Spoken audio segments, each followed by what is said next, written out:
Hey there, I'm Ganesh from learnenglishlab.com and I'm back today with another advanced grammar lesson for you.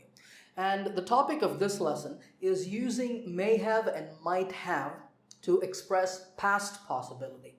Okay? Now, you should know that may and might are interchangeable, meaning you can use whichever one you want because they have the same meaning. And it's the same for may have and might have, except, of course, in questions. When we make questions, we generally use might more often than we use may. Okay? All right, let's look at some examples, and we'll talk about the meaning and the form of these. Number one is, I may have left the front door open. So imagine I go to a friend's place, and I walk in the door, and I suddenly think, hey, did I lock the front door of my house? My friend comes running and he says, hey, welcome, can I get you a drink? And I say to him, hey, I might have to go back. My friend says, why? You just got here. Why do you have to go back?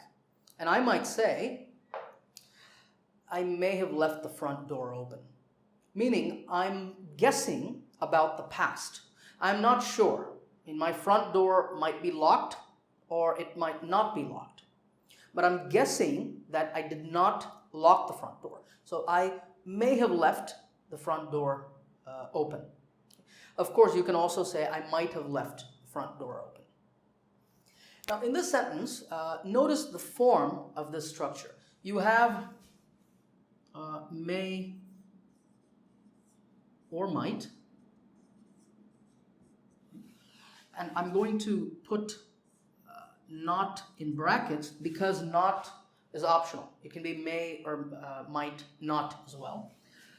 Plus you have, and this cannot change. There's no have, has business because it's always only may have or might have. No may has or might has. That's wrong. Okay? So may have or might have. And then you have this past participle verb.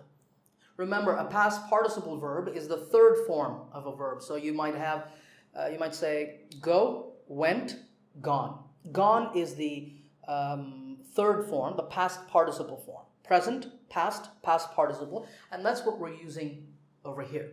Okay, so may, have, and past participle of leave is left. I may have left the front door open.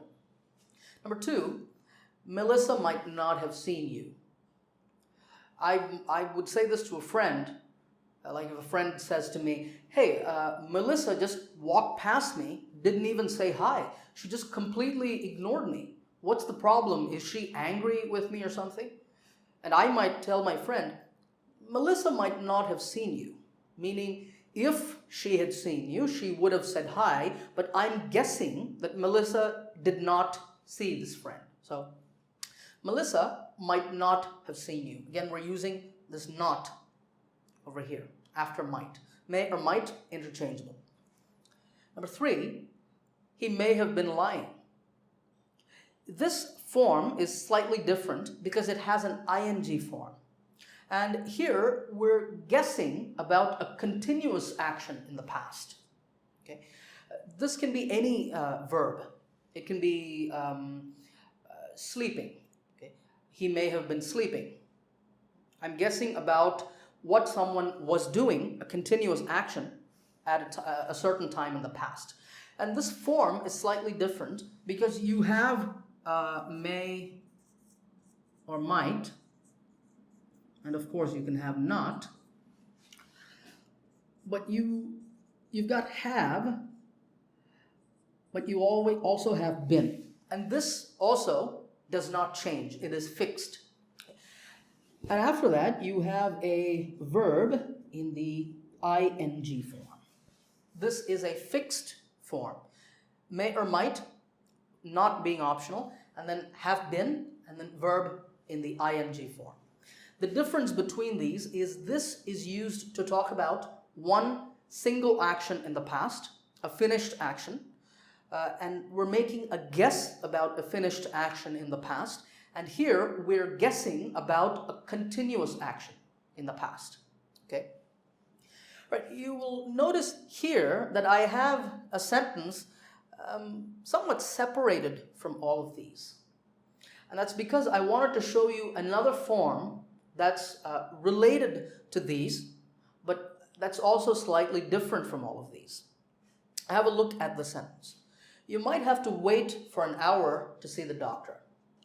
When you first look at it, it looks kind of similar to the others.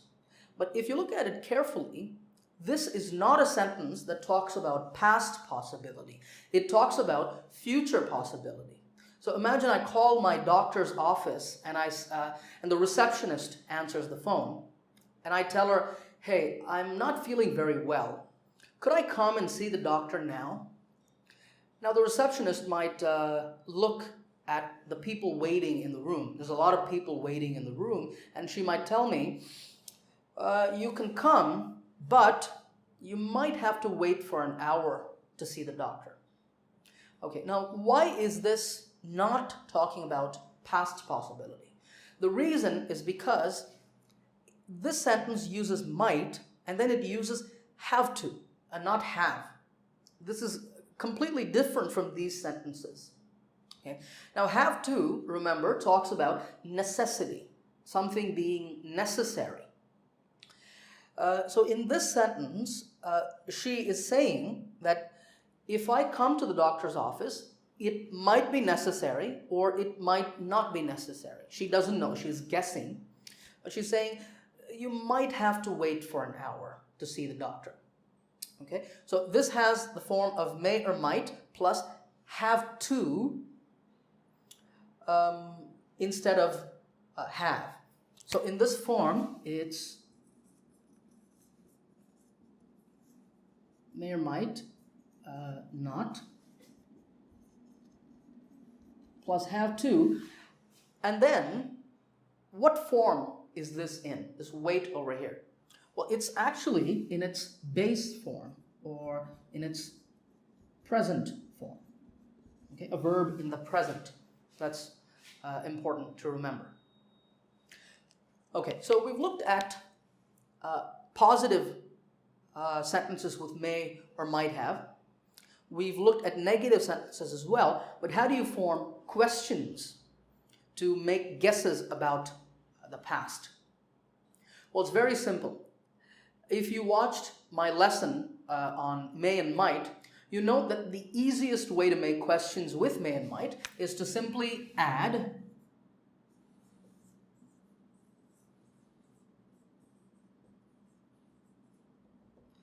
do you think?